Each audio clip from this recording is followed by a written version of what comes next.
Details చూద్దాం. కేంద్ర హోంమంత్రి అమిత్ షాతో సీఎం చంద్రబాబు పలు కీలక అంశాలపై చర్చించారు. ఏపీ అభివృద్ధి, రాజకీయ అంశాలపై అమిత్ షాతో చర్చించారు. లిక్కర్ కేసులో సిట్ దర్యాప్తు, ఇతర కేసుల వివరాలను అమిత్ షా దృష్టికి తీసుకువెళ్లారు. కొంతమంది అఖిల భారత సర్వీస్ అధికారులపై వస్తున్నటువంటి ఆరోపణలు, అరెస్టుల విషయాన్ని అమిత్ షాకు వివరించారు. లిక్కర్ స్కామ్పై గతంలోనే అమిత్ షాకు పూర్తి వివరాలను టీడీపీ పార్లమెంటరీ పార్టీ నేత లావు కృష్ణదేవరాయలు అందించారు.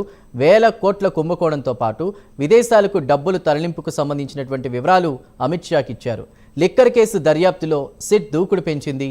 ఆరోపణలు ఎదుర్కొంటున్న మిథున్ రెడ్డి సహా కీలక వ్యక్తులను విచారించింది.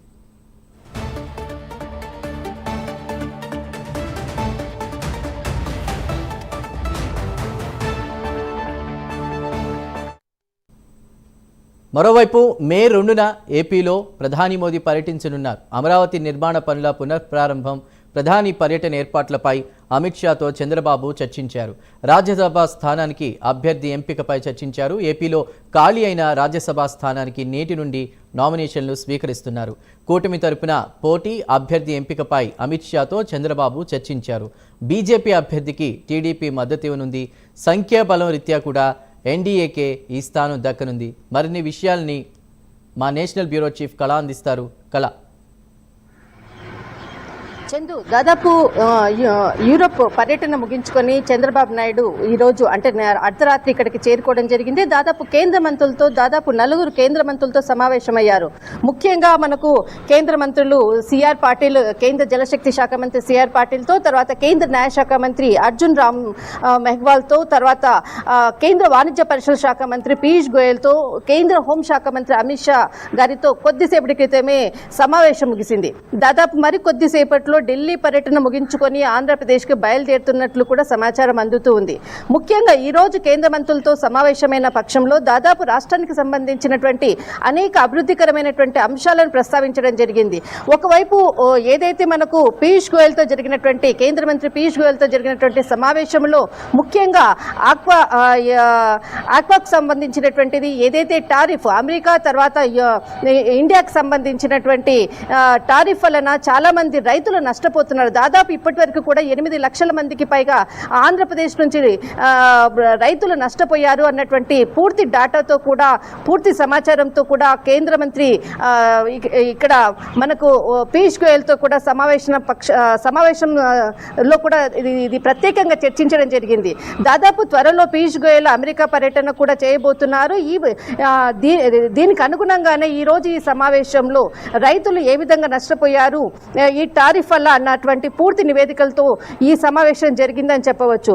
ఖచ్చితంగా రైతులకు ఒక న్యాయం జరగాలి. ఖచ్చితంగా ఏదైతే అమెరికా యుఎస్లో జరిగిపోయేటటువంటి పర్యటనలో అక్కడ ఏదైతే ఉత్పత్తులకు సంబంధించినటువంటి ఎగుమతులు దిగుమతులకు సంబంధించినటువంటి పూర్తి సమాచారాన్ని, తర్వాత దీనికి సంబంధించినటువంటి రైతుల కష్టాలను కూడా ఇక్కడ ఈ సమావేశంలో చర్చించినట్లు కూడా సమాచారం అందుతుంది.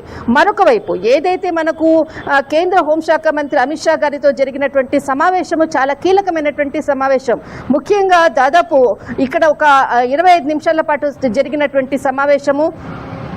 ఈ సమావేశము మే 2వ తేదీన ఏదైతే ఆంధ్రప్రదేశ్ పునర్నిర్మాణ పనులు, తర్వాత అమరావతికి ఈసారి ప్రధాని నరేంద్ర మోడీ గారు 2వ తేదీన వెళ్తున్నటువంటి పక్షంలో అక్కడ ఏర్పాట్ల గురించి ఒకవైపు, మరొక వైపు ఏదైతే మనకు గవర్నర్కి సంబంధించినటువంటి నోటిఫికేషన్, అంటే అన్ని రాష్ట్రాలకు సంబంధించినటువంటి నోటిఫికేషన్ వెలువడుతున్నటువంటి పక్షంలో ఒకవైపు ఇప్పటి వరకు ఏదైతే బీజేపీ హయాంలో ఇప్పటి వరకు కూడా గవర్నర్కి సంబంధించినటువంటి ఏపీ నుంచి మాత్రము బీజేపీకి సంబంధించినటువంటి వ్యక్తికి ఇవ్వడం జరిగింది. ఈసారి ఖచ్చితంగా టీడీపీకి సంబంధించినటువంటి వ్యక్తికి గవర్నర్ పదవి ఏదైతే లభించాలి అన్నటువంటి ఒక పేరును మాత్రం ప్రకటించినట్లు ఇంతకుముందే ప్రకటించారు. బట్ దానిని మరొకసారి కూడా ఈ సమావేశంలో గుర్తు చేసినట్లు కూడా, దీనిపై చర్చించినట్లు కూడా తెలుస్తుంది.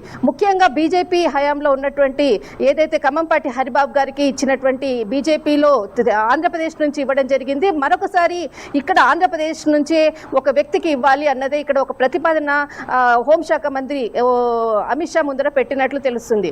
మరొక వైపు ఏదైతే ఇక్కడ రాజ్యసభ విజయసాయి రెడ్డి గారు రాజీనామా చేసిన తర్వాత ఆ రాజ్యసభకు సంబంధించినటువంటి నోటిఫికేషన్ కూడా వెలువడింది. దీన్ని పూర్తి చేసే దాంట్లో కూడా దీనిపై కూడా ఒక చర్చకు కూడా దారి తీస్తుందని చెప్పవచ్చు. ఇది బీజేపీకి అంటే సంఖ్యాబలం పరంగా ఇది బీజేపీకి అనుకూలంగా ఉండడంతో ఈ స్థానాన్ని బీజేపీ అభ్యర్థికి ఇస్తున్నట్లు కూడా అమిత్ షా గారు ఈ సమావేశంలో చెప్పినట్లు తెలుస్తుంది. దీనికి అనుగుణంగా బీజేపీకి సంబంధించినటువంటి ఇద్దరి పేరు అటు స్మృతి ఇరానీ తర్వాత మరొకరు తమిళకు సంబంధించినటువంటి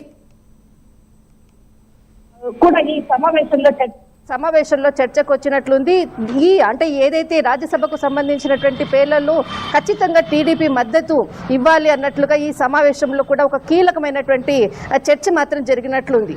మరొక అంశము చాలా ముఖ్యమైనటువంటి అంశము దాదాపు ఉత్తర అంటే ఏదైతే మనకు అమిత్ షాకు సంబంధించినటువంటిది ఉత్తర భారతదేశానికి దక్షిణ భారతదేశానికి అంటే దక్షిణ భారతదేశంలో బీజేపీ పుంజుకునే విధంగా కూడా చాలా ఇప్పటి నుంచే కూడా అడుగులు వేస్తున్నటువంటి పక్షంలో చాలా కీలకమైనటువంటి చర్చను కూడా ఈ సమావేశంలో చర్చించినట్లు తెలుస్తుంది. ముఖ్యంగా ఏదైతే బీజేపీకి సంబంధించినటువంటి ఎన్డీఏ కూటమికి సంబంధించినటువంటి కన్వీనర్ పదవి దాదాపు మనకు కొన్ని సంవత్సరాల నుంచి కూడా ఇది ఖాళీగా ఉన్నటువంటి పక్షంలో దీనిపై కూడా చర్చకు వచ్చినట్లు తెలుస్తుంది. దాదాపు ఈ కన్వీనర్ పదవి 11 సంవత్సరాల నుంచి కూడా ఖాళీగా ఉంది. దీనికి అంటే ఏదైతే మనకు బీజేపీకి సంబంధించినటువంటిది తర్వాత ఇతర ప్రాంతీయ పార్టీలకు సంబంధించినటువంటి ఎన్డీఏ కూటమిలో భాగంగా ఉన్నటువంటి పార్టీలకు సమన్వయకర్తగా ఉండేటటువంటి కన్వీనర్ ఏదైతే పదవి ఉందో దీనిపై కూడా చర్చించినట్లు తెలుస్తుంది. ముఖ్యంగా ఎందుకంటే ఇక్కడ మనకు నేషనల్ ఏదైతే బీజేపీ జాతీయ అంటే ఇప్పుడు మనకు ఒక వారంలో కూడా బీజేపీకి సంబంధించినటువంటి చీఫ్ ఎవరన్నది కూడా తెలిసిన తర్వాత దీనిపై కూడా ఒక కొలిక్కి వచ్చేటువంటి అవకాశం ఉంది చందు. కానీ చాలా కీలకమైనటువంటి సమావేశం జరిగింది. 11 సంవత్సరాల తర్వాత ఏదైతే కన్వీనర్ పదవికి సంబంధించింది మాత్రం ఖచ్చితంగా ఒక ఉత్తర భారతదేశానికి సంబంధించినటువంటి ఒక బీజేపీ సీనియర్ నాయకులు అటు మనకు అమిత్ షా గారు కానీ తర్వాత కేంద్ర మంత్రి రాజ్నాథ్ సింగ్ గారు కానీ తర్వాత మరొక వ్యక్తి నడ్డా గారు కానీ వీరి పేరు ప్రధానంగా వినపడుతుంది. కానీ దక్షిణ భారతదేశం నుంచి కూడా మరొక కీలక వ్యక్తికి ఈ కన్వీనర్ పదవి ఇవ్వనున్నట్లు కూడా తెలుస్తుంది. దీనికి సంబంధించినటువంటి పేరు మరి ప్రధాని నరేంద్ర మోడీ గారు సౌదీ అరేబియా పర్యటన ముగించుకున్న తర్వాత దీనిపై ఒక చర్చించనున్నట్లు తర్వాత ఇది ఒక కొలిక్కి వచ్చినట్లున్నది. మొత్తం మీద మాత్రం దాదాపు 11 సంవత్సరాల ముందు వరకు కూడా ఈ పదవిలో శరద్ యాదవ్ ఉన్నారు. తర్వాత అప్పటి నుంచి కూడా ఎప్పుడైతే శరద్ యాదవ్ తర్వాతనే ఆ పదవిని అప్పటి నుంచి కూడా ఇప్పటి వరకు కూడా ఎవరు పూర్తి చేయలేదు. ఆ పదవి కొరకు మాత్రము దీనిపై ఈ రోజు అమిత్ షా కేంద్ర హోంశాఖ మంత్రి అమిత్ షా గారితో తర్వాత చంద్రబాబు నాయుడు గారు ఇద్దరి మధ్య కూడా ఇది ప్రధానంగా కొద్దిగా చర్చకు వచ్చింది. దీనిపై ముందు కూడా ప్రధానంగా చర్చకు దారి తీస్తుంది. ఎవరు ఈ దక్షిణాది రాష్ట్రంలో ఒక కన్వీనర్ అంటే చైర్మన్ గా మొట్టమొదటిసారిగా బీజేపీ తొలిగా అంటే ఎప్పుడు కూడా బీజేపీ ఒక చైర్మన్ గా నియమించినటువంటి దాఖలాలు లేదు. కానీ 11 సంవత్సరాల తర్వాత తొలి అడుగు దక్షిణ భారతదేశంలో వేయబోతుంది బీజేపీ.